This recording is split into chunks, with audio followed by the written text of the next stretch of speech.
ಸರ್ಕಾರ ಮೇಲೆ ಎಚ್ಚೆತ್ತು ಇವತ್ತಿನ ದಿವಸ ಒಂದು ಸಭೆಯನ್ನು ಕರೆದು ಮೈಕ್ರೋ ಫೈನಾನ್ಸ್ ವಿಚಾರದಲ್ಲಿ ಚರ್ಚೆ ಮಾಡಿದೆ. ಹೊಸ ಕಾನೂನುಗಳನ್ನು ತರ್ತಕ್ಕಂಥ ಅವರನ್ನು ಹದ್ದುಬಸ್ತಿನಲ್ಲಿ ಇಡ್ತಕ್ಕಂಥ ಕೆಲಸವನ್ನು ಮಾಡ್ತೇವೆ ಅಂತ ಹೇಳಿಕೆ ಕೊಟ್ಟಿದೆ. ನಿನ್ನೆವರೆಗೆ ಇಡೀ ರಾಜ್ಯದಲ್ಲಿ ಹೋರಾಟಗಳು ನಡೀತಿದ್ವು. ಅನೇಕ ಮುಖಂಡರುಗಳು ಇದರ ಬಗ್ಗೆ ಗಮನ ಸೆಳೆದರೂ ಕೂಡ ಸರ್ಕಾರ ಯಾವುದೇ ರೀತಿಯ ಕ್ರಮಗಳನ್ನು ಕೈಗೊಳ್ಳುವಲ್ಲಿ ವಿಫಲವಾಗಿತ್ತು. ಆದರೆ ಕೊನೆಗೂ ಕೂಡ ಇವತ್ತು ಒಂದು ತೀರ್ಮಾನಕ್ಕೆ ಬಂದಿದೆ. ಇದಕ್ಕೆ ಪರಿಹಾರಗಳನ್ನು ಹುಡುಕ್ತಕ್ಕಂಥ ಕೆಲಸವನ್ನು ಮಾಡ್ತೇವೆ, ಹೊಸ ಕಾನೂನುಗಳನ್ನು ತರ್ತೇವೆ. ಆ ಚೌಕಟ್ಟಿನಲ್ಲಿ ಯಾರೇ ತೊಂದರೆ ಕೊಟ್ಟರೆ, ಫೈನಾನ್ಸ್ ವಸೂಲಿಗೆ ಗೂಂಡಾಗಳನ್ನು ಕಳಿಸಿದರೆ ಅವರನ್ನು ಅರೆಸ್ಟ್ ಮಾಡ್ತೇವೆ ಅಂತಕ್ಕಂಥ ಮಾತನ್ನು ಹೇಳಿದ್ದಾರೆ. ಕೊನೆಗೆ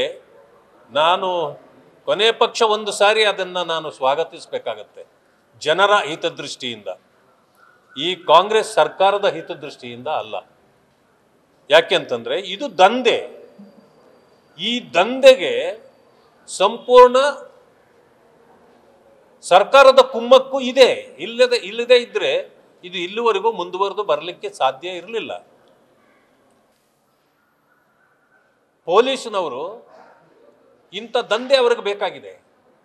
ಎರಡೂ ಕಡೆಯಿಂದ ವಸೂಲಿ ಮಾಡಲಿಕ್ಕೆ ಪೊಲೀಸ್ನವರಿಗೆ ಇದು ದಂಧೆ ಆಗಿತ್ತು. ಈಗ ಅದಕ್ಕೆ ಕಡಿವಾಣ ಹಾಕಿದ್ರೆ ಜನರಿಗೆ ಒಳ್ಳೆಯದಾಗತ್ತೆ. ಆದ್ದರಿಂದಲೇ ನಾವು ಇಷ್ಟು ದಿವಸಗಳ ಕಾಲ ಇದನ್ನು ಗಮನ ಸೆಳೆಯುವ ಕೆಲಸವನ್ನು, ಹೋರಾಟ ಮಾಡ್ತಕ್ಕಂಥ ಕೆಲಸವನ್ನು ಮಾಡಿದ್ವಿ. ಸದ್ಯಕ್ಕೆ ಇವತ್ತು ಶಮನ ಮಾಡುವ ರೀತಿಯ ಮಾತುಗಳನ್ನು ಸರ್ಕಾರ ಆಡಿದೆ. ಅದು ಕಾರ್ಯರೂಪಕ್ಕೆ ಬರ್ತದ ಅಥವಾ ಅದು ಬರೀ ಪೇಪರ್ನಲ್ಲೇ ಉಳಿತದ ಅಂತಕ್ಕಂಥದ್ದನ್ನು ನೋಡಬೇಕು. ಆದರೂ ಕೂಡ ಜನರ ದೃಷ್ಟಿಯಿಂದ ಇದನ್ನು ನಾನು ಸ್ವಾಗತ ಮಾಡ್ತೇನೆ. ಆದರೆ ಮತ್ತೊಂದು ವಿಚಾರ, ಮೈಕ್ರೋ ಫೈನಾನ್ಸ್ನಲ್ಲಿ ಏನೆಲ್ಲ ಅನಾಹುತ ಆಗ್ತಿದೆಯೋ ಅದಕ್ಕಿಂತ 10ರಷ್ಟು ಅನಾಹುತ ಆಗ್ತಾ ಇರತಕ್ಕಂಥದ್ದು ಆನ್ಲೈನ್ ಗೇಮಿಂಗ್. ನಿನ್ನೆ ಕೂಡ ನಾನು ಹೇಳಿದ್ದೇನೆ, ಸರ್ಕಾರ ಈಗಲೂ ಎಚ್ಚೆತ್ತುಕೊಂಡಿಲ್ಲ. ನಾನು ಆಪಾದನೆ ಮಾಡ್ತೇನೆ, ಸರ್ಕಾರದಲ್ಲಿರ್ತಕ್ಕಂಥ ಕೆಲವು ಮಂತ್ರಿಗಳು, ಶಾಸಕರು ಈ ಆನ್ಲೈನ್ ಗೇಮಿಂಗ್ ಕಂಪನಿಗಳನ್ನು ಮಾಡಿಕೊಂಡು ಜನರಿಂದ ಸುಲಿಗೆ ಮಾಡ್ತಕ್ಕಂಥ ಕೆಲಸವನ್ನು ಮಾಡ್ತಿದ್ದಾರೆ ಅಂತೇಳಿ ನಮಗೆ ವರದಿಗಳು ಬಂದಿದೆ. ಮಾನ್ಯ ಮುಖ್ಯಮಂತ್ರಿಗಳಲ್ಲಿ ನಾನು ಮನವಿ ಮಾಡ್ತೇನೆ, ಇವತ್ತು ಅನೇಕ ಯುವಕರು ಇವತ್ತು ಬೀದಿ ಪಾಲಾಗ್ತಿದ್ದಾರೆ. ಕೆಲಸದಲ್ಲಿದ್ದವರು ಕೂಡ ಇದರಲ್ಲಿ ಏನೋ ಸುಲಭ ಹಣ ಬರ್ತದಂತೇಳಿ, ನೀವು ನೋಡಿ ಸೋಷಿಯಲ್ ಮೀಡಿಯಾ ನೀವು ಆನ್ ಮಾಡಿದ ತಕ್ಷಣ ರೆಮ್ಮಿ ಆಡ್ರಿ, ಈಗಲೇ ಡೌನ್ಲೋಡ್ ಮಾಡ್ರಿ, ಇದರಲ್ಲಿ ಗೆಲ್ಲಬಹುದು, ಏನು ಅಟ್ರಾಕ್ಟ್ ಮಾಡಿ ಮಾಡಿ ಮಾಡಿ ಎಲ್ಲ ಹುಡುಗರನ್ನು ಬೇರೆ ಬೇರೆ ಕ್ರಿಕೆಟ್ ಆಡಿಸೋದು, ಇಸ್ಪೇಟ್ ಆಡಿಸೋದು, ಇಂಥ ಗೇಮ್ ಎಲ್ಲ ಬಂದ್ಬಿಟ್ಟಿವೆ. ಬಂದು ಇವತ್ತು ಜನರನ್ನು ಪ್ರಾಣ ಹಿಂಡತಕ್ಕಂಥ ಕೆಲಸವನ್ನು ಮಾಡ್ತಿದ್ದಾರೆ. ಎಷ್ಟೋ ಜನರು ನಾನು ಕೇಳ್ಪಟ್ಟಿದ್ದೇನೆ, ಗೇಮಲ್ಲಿ ಸೋತ್ಬಿಟ್ಟ ಮೇಲೆ ಕಳ್ಳತನ ಮಾಡಿ ಆ ದುಡ್ಡು ಕಟ್ತಾರೆ. ಇವತ್ತು ದರೋಡೆಗಳು, ಕಳ್ಳತನಗಳು ಯಾಕಾಗ್ತಿದೆ? ಇದೇ ಕಾರಣಕ್ಕೆ. ಮೂಲಕ್ಕೆ ಹೋಗಿ ಸರ್ಕಾರ ಇದನ್ನು ಗಮನಿಸೋದ್ರ ಬದಲು ಎಲ್ಲಿ ಏನಾಯಿತು ಅಂತ ಅಲ್ಲೇ ಹುಡುಕಿದ್ರೆ ಆಗೋದಿಲ್ಲ. ಅದರ ಮೂಲಕ್ಕೆ ಹೋಗಬೇಕು, ಇದರ ಬೇರುಗಳೆಲ್ಲಿದೆ ಅನ್ನೋದನ್ನು ಹುಡುಕಬೇಕು. ಇವತ್ತು ದರೋಡೆ ಆಗ್ತಿರ್ತಕ್ಕಂಥದ್ದು, ಸರಗಳತನ ಆಗ್ತಿರ್ತಕ್ಕಂಥದ್ದು, ಇವೆಲ್ಲವೂ ಕೂಡ ಈ ಆನ್ಲೈನ್ ಗೇಮನ ಕಾರಣ. ಎಷ್ಟೋ ಜನರು ಕೆಲಸಗಳಿಗೆ ಹೋಗ್ತಿದ್ದವರು ಕೆಲಸ ಬಿಟ್ಟು ಮನೆಯಲ್ಲಿ ಕುಳಿತಿದ್ದಾರೆ.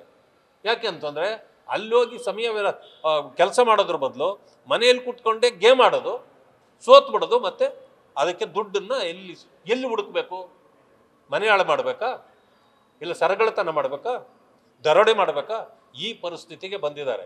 ಅನೇಕರು ಹಣ ಜಾಸ್ತಿ ಸಾಲ ಮಾಡಿಕೊಂಡು ಇವತ್ತು ಕಟ್ಟಲಿಕ್ಕಾಗದಿರ ಪ್ರಾಣತ್ಯಾಗ ಮಾಡ್ತಾ ಇದ್ದಾರೆ.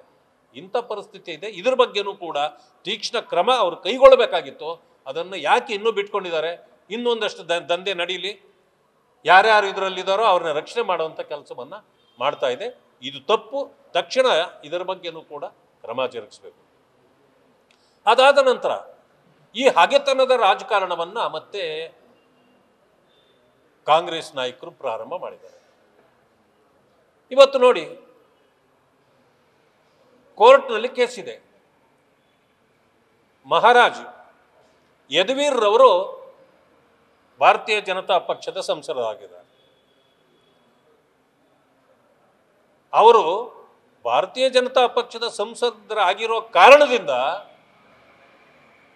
ಅವರ ಆಸ್ತಿಗಳನ್ನ ಮೇಲೆ ಕಣ್ಣು ಕಾಂಗ್ರೆಸ್ ಸರ್ಕಾರಕ್ಕೆ ಬಿದ್ದಿದೆ. ಒಂದು ಕಡೆ ಚಾಮುಂಡೇಶ್ವರಿ ಬೆಟ್ಟಕ್ಕೆ ಕಣ್ಣು ಹಾಕಿಬಿಟ್ಟಿದ್ದಾರೆ, ಅಲ್ಲಿನ ಆಸ್ತಿಗಳ ಮೇಲೆ ಕಣ್ಣು ಹಾಕಿದ್ದಾರೆ. ಬೆಂಗಳೂರಿನಲ್ಲಿ ಇರ್ತಕ್ಕಂಥ ಅರಮನೆ ಮೇಲೂ ಕಣ್ಣು ಹಾಕಿದ್ದಾರೆ. ಬಹುಶಃ ಒಂದು ಸಮಯ ಅವರೇನಾದರೂ ಕಾಂಗ್ರೆಸ್ನ MP ಆಗಿದ್ದಿದ್ರೆ, ಅಲ್ಲಿಂದ ನಿಂತು ಗೆದ್ದಿದ್ದಿದ್ರೆ ಇವತ್ತು ಅವರ ಆಸ್ತಿಗಳ ಮೇಲೆ ಕಣ್ಣು ಹಾಕ್ತಿರ್ಲಿಲ್ಲ. ಇದು ಹಗೆತನದ ರಾಜಕಾರಣ ಅಲ್ವಾ? ಇದಕ್ಕೆ ಸುಗ್ರೀವಾಜ್ಞೆ ಬೇಕಾಗಿತ್ತ ನಿಮಗೆ?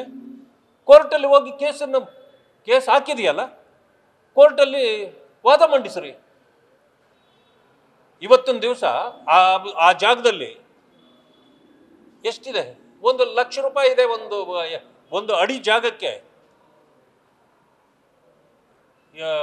ಸದಾಶಿವನಗರ ಭಾಗದಲ್ಲಿ 1 ಲಕ್ಷ ರೂಪಾಯಿ ಇರ್ಬೋದು ಒಂದು ಅಡಿ ಜಾಗಕ್ಕೆ. ಇಂಥ ಪರಿಸ್ಥಿತಿಯಲ್ಲಿ ನೀವು ಆ ಜಾಗಕ್ಕೆ 11 ಕೋಟಿಗೆ ನಾವು ಇದಾಗಿತ್ತು. ಯಾರ ಆಸ್ತಿಗೆ ಏನು ಇದಾಗ್ತಾ ಇದ್ದೀರಿ ನೀವು, ಕಣ್ಣಾಗ್ತಾ ಇದ್ದೀರಿ? ಅದು ಅವರ ವಿಷಯ ಉಂಟು, ಸರ್ಕಾರದ ವಿಷಯ ಉಂಟು, ಅದು ಬೇರೆ ಪ್ರಶ್ನೆ. ಆದರೆ ಇದು ಹಗೆತನದ ಪರಮಾವಧಿಯ ರಾಜಕಾರಣ. ಇದು ಯಾರು ಭಾರತೀಯ ಜನತಾ ಪಕ್ಷದ ಮುಖಂಡರುಗಳಿದ್ದಾರೆ ಅವರ ಮೇಲೆ ಈ ರೀತಿ ಟಾರ್ಗೆಟ್ ಮಾಡ್ತಕ್ಕಂಥ ರಾಜಕಾರಣವನ್ನು ಈ ಸರ್ಕಾರ ಮಾಡ್ತಿದೆ. ಇಂಥದ್ದನ್ನು ಮೊದಲು ಕೈಬಿಡಿ.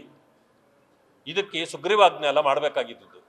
ಯಾವತ್ತೋ ಜಾಗ ಕೊಟ್ಟಿದ್ದಾರೆ, ಅದಕ್ಕೆ ಏನು ಪರಿಹಾರ ಕೊಡಬೇಕೋ ರಸ್ತೆ ಮಾಡಬೇಕಾಗಿದೆ. ನೀವು, ನಾನು ಬೇಡ ಅಂತ ಹೇಳೋದಿಲ್ಲ ನಾವ್ಯಾರು. ಆ ರಸ್ತೆಗೆ ಅವ್ರು ಕೊಟ್ಟಿರ್ತಕ್ಕಂಥ ಜಾಗಕ್ಕೆ ಪರಿಹಾರ ಘೋಷಣೆ ಮಾಡಿ ಮೊದಲು, ಅದಾದಮೇಲೆ ನೀವು ಮಾಡಿ. ಎಲ್ಲದಕ್ಕೂ ಪರಿಹಾರ ಕೊಡ್ಲಿಕ್ಕಾಗತ್ತೆ, ಅದಕ್ಕೆ ಕೊಡ್ಲಿಕ್ಕಾಗೋದಿಲ್ಲ. ಬಟ್ ಇದ್ರ ಗೊತ್ತಾಗತ್ತೆ ಹಗೆತನದ ರಾಜಕಾರಣ ಅಂತಕ್ಕಂಥ ಮಾತು. ಆನ್ಲೈನ್ ಗೇಮ್ ಅಂತ ಹೇಳಿದ್ರು, ಕೆಲವರು ಭಾಗಿಯಾಗಿದ್ದಾರೆ. ಯಾರು ಅವರು ಕಾನೂನು ಹೋರಾಟಗಾರರು ಮಾಡ್ತೀರಾ?